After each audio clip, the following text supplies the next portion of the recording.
दूसरी सुबह जमींदार, मुनीम और दो आदमी जिनके हाथ में लाठी थी, चारों लोग रामू के घर की ओर चलते हैं।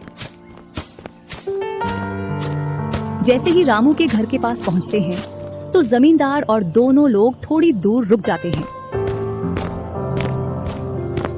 अरे रामू भैया, बाहर निकलो, मैं पास ही के गांव से आया हूँ।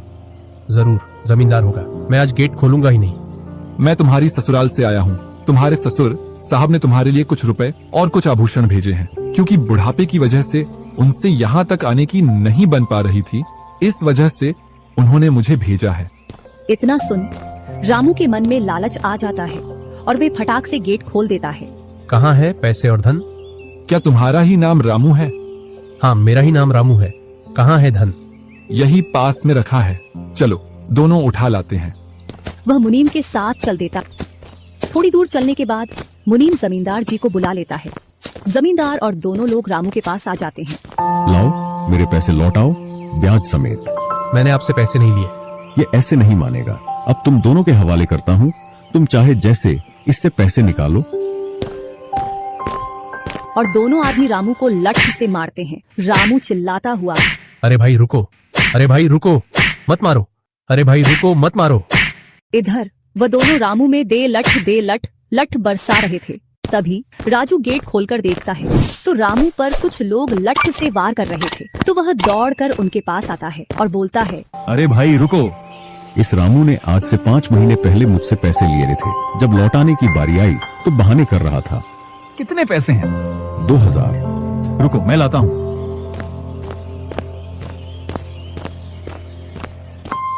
राजू रुपए लाकर जमींदार को देता है और जमींदार और उसके साथी वहां से चले जाते हैं। इधर रामू भी अपने घर में चला जाता है और राजू भी। कुछ दिनों बाद दोनों भाई अपना अपना खेत खोदने के लिए खेतों पर पहुंच जाते हैं। इधर खेत खोदते खोदते राजू दौड़ते हुए रामू के पास आता है और बोलता है, देखो मुझे खेत में क्या मिला है।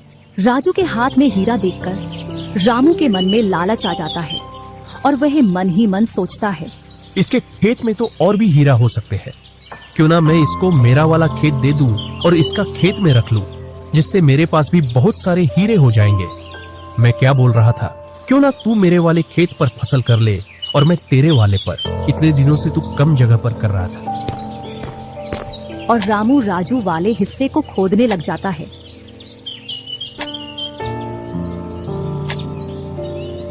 शाम तक पूरे खेत को खोद देता है, लेकिन उसे उसमें कुछ भी नहीं मिलता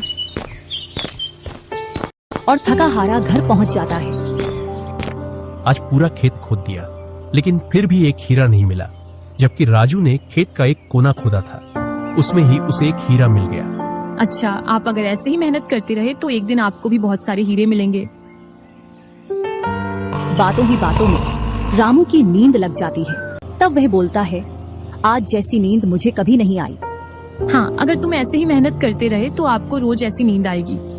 और रामू उसे वर्ष राजू की तरह अपने खेतों में मेहनत करता है और दोनों की फसलें बराबर निकलती हैं, जिससे रामू के चेहरे पर अलग ही चमक दिखती है। एक दिन चारों लोग साथ में बैठकर खाना खा रहे थे।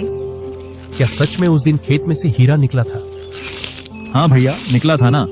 जो आज आपके घर में उसकी वजह से कई सारे हीरे रखे हैं। इतने में ही रामू की पत्नी बोलती है, वह तो नकली था, आपसे काम करवाने के लिए। इसी प्रकार बातें करते करते चारों लोग अपने अपने घरों में जाकर सो जाते हैं। सुबह होते ही तुम दोनों को राजा साहब ने राजमहल बुलाया है।